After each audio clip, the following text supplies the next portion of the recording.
सुधांशु, नमस्कार। आप आज मातृभूमि से, नमस्कार। भारत भूमि से सबसे दूर है, लेकिन भारतवासियों के दिलों के सबसे करीब है। आपके नाम में भी शुभ है और आपकी यात्रा नए युग का शुभ आरंभ भी है। इस समय बात हम दोनों कर रहे हैं, लेकिन मेरे साथ 140 करोड़ भारतवासियों की भावनाएं भी हैं। मेरी आवाज में सभी भारतीयों का उत्साह और उमंग शामिल है। अंतरिक्ष में भारत का परचम लहराने के लिए मैं आपको हार्दिक बधाई और शुभकामनाएं देता हूं। मैं ज्यादा समय नहीं ले रहा हूं, तो सबसे पहले तो ये बताइए, वहां सब कुशल मंगल है? आपकी तबीयत ठीक है? जी प्रधानमंत्री जी, बहुत बहुत धन्यवाद आपकी विशेष का और 140 करोड़ मेरे देशवासियों की विशेष का। मैं यहाँ बिल्कुल ठीक हूँ, सुरक्षित हूँ। आप सबके आशीर्वाद और प्यार की वजह से बहुत अच्छा लग रहा है। बहुत नया एक्सपीरियंस है ये। और कहीं ना कहीं बहुत सारी चीज़ें ऐसी हो रही हैं जो दर्शाती हैं कि मैं और मेरे जैसे बहुत सारे लोग हमारे देश में और हमारा भारत किस दिशा में जा रहा है। अ, ये जो मेरी यात्रा है, ये पृथ्वी से ऑर्बिट की 400 किलोमीटर तक की जो छोटी सी यात्रा है, ये सिर्फ मेरी नहीं है। मुझे लगता है कहीं ना कहीं हमारे देश की भी यात्रा है। बिकॉज जब मैं छोटा था, मैं कभी सोच नहीं पाया कि मैं एस्ट्रोनॉट बन सकता हूँ। लेकिन मुझे लगता है आपके नेतृत्व में आज का भारत ये मौका देता है और उन सपनों को साकार करने का भी मौका देता है। तो ये बहुत बड़ी उपलब्धि है मेरे लिए और मैं बहुत गर्व फील कर रहा हूँ कि मैं यहाँ पे अपने देश का प्रतिनिधित्व कर पा रहा हूँ। धन्यवाद प्रधानमंत्री जी। शुभ। आप दूर अंतरिक्ष में है, जहां ग्रेविटी ना के बराबर है, पर हर भारतीय देख रहा है कि आप कितने डाउन टू अर्थ है।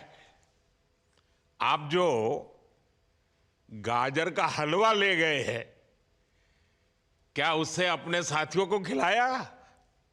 जी प्रधानमंत्री जी, ये कुछ चीज़ें मैं अपने देश की खाने की लेके आया था, जैसे गाजर का हलवा, मूंग दाल का हलवा और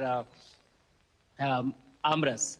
और मैं चाहता था कि ये बाकी भी जो मेरे साथी हैं, बाकी देशों से जो आए हैं, वो भी इसका स्वाद लें और चखें। जो भारत का जो रिच culinary हमारा जो हेरिटेज है, उसके उसका एक्सपीरियंस लें। तो हम सभी ने बैठ के इसका स्वाद लिया साथ में, और सबको बहुत पसंद आया। कुछ लोग हैं कि कब वो नीचे आएंगे और हमारे देश आए और इनका स्वाद ले सके हमारे साथ। शुभ। परिक्रमा करना भारत की सदियों पुरानी परंपरा है। आपको तो पृथ्वी माता की परिक्रमा का सौभाग्य मिला है। अभी आप पृथ्वी के किस भाग के ऊपर से गुजर रहे होंगे? जी प्रधानमंत्री जी, इस समय तो मेरे पास ये इंफॉर्मेशन उपलब्ध नहीं है।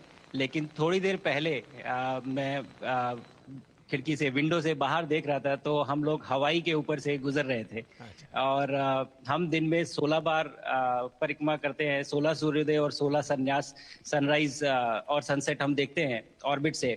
और बहुत ही अचंभित कर देने वाला ये पूरा प्रोसेस है। अ, इस परिक्रमा में, इस तेज गति में, जिस हम इस समय करीब 28,000 किलोमीटर प्रति घंटे की रफ्तार से चल रहे हैं आपसे बात करते वक्त। और ये गति पता नहीं चलती क्योंकि हम तो अंदर हैं, लेकिन कहीं ना कहीं ये गति जरूर दिखाती है कि हमारा देश कितनी गति से आगे बढ़ रहा है इस समय, कि हम यहाँ वाह। पहुंचे हैं और अब यहाँ से और आगे जाना है। अच्छा शुभ, अंतरिक्ष की विशालता देखकर सबसे पहला विचार क्या आया आपको? प्रधानमंत्री जी, सच में बोलूं तो जब पहली बार हम लोग ऑर्बिट में पहुंचे, अंतरिक्ष में पहुंचे, तो पहला जो व्यू था वो पृथ्वी का था। और पृथ्वी को बाहर से देख के जो पहला जो पहला ख्याल और पहला जो थॉट मन में आया वो ये था कि पृथ्वी बिल्कुल एक दिखती है। मतलब बाहर से कोई सीमा रेखा नहीं दिखाई देती, कोई बॉर्डर नहीं दिखाई देता।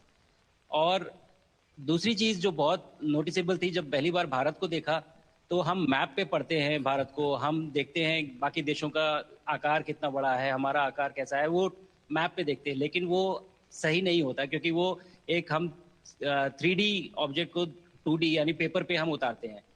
भारत सच में बहुत भव्य दिखता है, बहुत बड़ा दिखता है, या जितना हम मैप पे देखते हैं उससे कहीं ज्यादा बड़ा। और अ, जो वननेस की फीलिंग है, पृथ्वी की वननेस की फीलिंग है, जो हमारा भी मोटो है कि अनेकता में एकता, वो बिल्कुल उसका महत्व ऐसा समझ में आता है बाहर से देखने में कि आ, लगता है कि कोई बॉर्डर एग्जिस्ट ही नहीं करता, कोई राज्य नहीं एग्जिस्ट करता, कंट्रीज नहीं एग्जिस्ट करती। फाइनली हम सब ह्यूमैनिटी का पार्ट है, और अर्थ हमारा एक घर है, और हम सब के सब उसके सिटीजन्स हैं। शुभांशु, स्पेस स्टेशन पर जाने वाले आप पहले भारतीय हैं। आपने जबरदस्त मेहनत की है, लंबी ट्रेनिंग करके गए हैं। अब आप रियल सिचुएशन में हैं, सच में अंतरिक्ष में हैं। वहां की परिस्थितियां कितनी अलग हैं, कैसे एडप्ट कर रहे हैं? यहाँ पे तो सब कुछ ही अलग है प्रधानमंत्री जी। ट्रेनिंग की हमने पिछले पूरे 1 साल में। सारे सिस्टम्स के बारे में मुझे पता था, सारे प्रोसेस के बारे में मुझे पता था, एक्सपेरिमेंट्स के बारे में मुझे पता था। लेकिन यहाँ आते ही सडनली सब चेंज हो गया। बिकॉज हमारे शरीर को ग्रेविटी में रहने की इतनी आदत हो जाती है कि हर एक चीज उससे डिसाइड होती है। पर यहाँ आने के बाद चूंकि ग्रेविटी माइक्रो ग्रेविटी है, एब्सेंट है, तो छोटी छोटी चीजें भी बहुत मुश्किल हो जाती हैं। अभी आपसे बात करते वक्त मैंने अपने पैरों को बांध रखा है, नहीं तो मैं ऊपर चला जाऊंगा। और माइक पे भी जैसे छोटी छोटी चीजें हैं, अगर इसको छोड़ के दूं तो भी ये ऐसे फ्लोट करता रहता है। पानी पीना, पैदल चलना, सोना। सोना बहुत बड़ा चैलेंज है। आप छत पे सो सकते हैं, आप दीवारों पे सो सकते हैं, आप जमीन पे सो सकते हैं।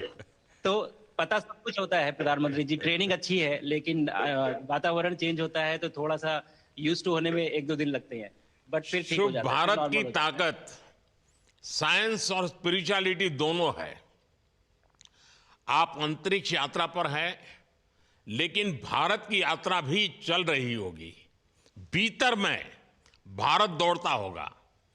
क्या उस माहौल में मेडिटेशन और माइंडफुलनेस का लाभ भी मिलता है क्या? अ, जी प्रधानमंत्री जी, मैं बिल्कुल सहमत हूँ। मैं कहीं ना कहीं ये मानता हूँ कि भारत ऑलरेडी दौड़ रहा है, और ये मिशन तो केवल एक पहली सीढ़ी है उस एक बड़ी दौड़ का। और हम जरूर आगे पहुंच रहे हैं, और अंतरिक्ष में हमारे खुद के स्टेशन भी होंगे और बहुत सारे लोग पहुंचेंगे। और माइंडफुलनेस का भी बहुत फर्क पड़ता है। बहुत सारी सिचुएशंस ऐसी होती हैं नॉर्मल ट्रेनिंग के दौरान भी, या फिर लॉन्च के दौरान भी, जो बहुत स्ट्रेसफुल होती हैं।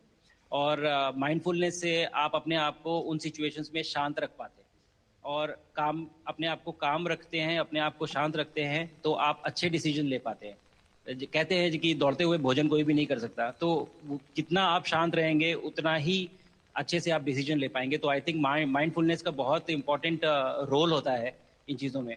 तो दोनों चीज़ें अगर साथ में प्रैक्टिस की जाएं तो ऐसे एक चैलेंजिंग एनवायरनमेंट में या चैलेंजिंग वातावरण में मुझे लगता है ये बहुत ही यूजफुल होंगी, और बहुत जल्दी लोगों को अडेप्ट करने में मदद करेंगी। आप अंतरिक्ष में कई एक्सपेरिमेंट कर रहे हैं।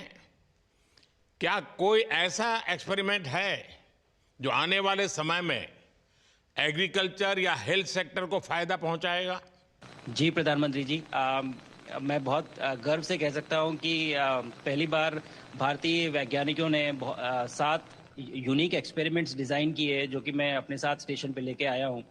और पहला एक्सपेरिमेंट जो मैं करने वाला हूं, जो कि आज ही के दिन में शेड्यूल्ड है, वो है स्टेम सेल्स के ऊपर। सो अंतरिक्ष में आने से क्या होता है कि ग्रेविटी चूंकि एब्सेंट होती है तो लोड खत्म हो जाता है, तो मसल लॉस होता है। तो जो मेरा एक्सपेरिमेंट है वो ये देख रहा है कि क्या कोई सप्लीमेंट दे के हम इस मसल लॉस को रोक सकते हैं या फिर डिले कर सकते हैं। इसका डायरेक्ट इम्प्लीकेशन धरती पे भी है कि जिन लोगों का मसल लॉस होता है ओल्ड एज की वजह से, तो उनके ऊपर ये सप्लीमेंट्स यूज़ किए जा सकते हैं। तो मुझे लगता है कि ये डेफिनेटली वहाँ यूज़ हो सकता है। साथ ही साथ जो दूसरा एक्सपेरिमेंट है वो माइक्रो एल्गी की ग्रोथ के ऊपर। ये माइक्रो एल्गी बहुत छोटे होते हैं लेकिन बहुत न्यूट्रिशियस होते हैं। तो अगर हम इनकी ग्रोथ देख सकते हैं यहाँ पे और ऐसा प्रोसेस इजाद करें कि ये ज़्यादा तादाद में हम इन्हें उगा सकें और न्यूट्रिशन हम प्रोवाइड कर सकें, तो कहीं ना कहीं ये फूड सिक्योरिटी के लिए भी बहुत काम आएगा धरती के ऊपर। सबसे बड़ा एडवांटेज जो है स्पेस का वो ये है कि ये जो प्रोसेस है यहाँ पे बहुत जल्दी होते हैं, तो हमें महीनों तक या सालों तक वेट करने की जरूरत नहीं होती। तो इसलिए शुभांशु, यहाँ के जो रिजल्ट चंद्रयान की सफलता के बाद देश के बच्चों में, युवाओं में विज्ञान को लेकर एक नई रुचि पैदा हुई। अंतरिक्ष को एक्सप्लोर करने का जज्बा बढ़ा। अब आपकी ये ऐतिहासिक यात्रा उस संकल्प को और मजबूती दे रही है।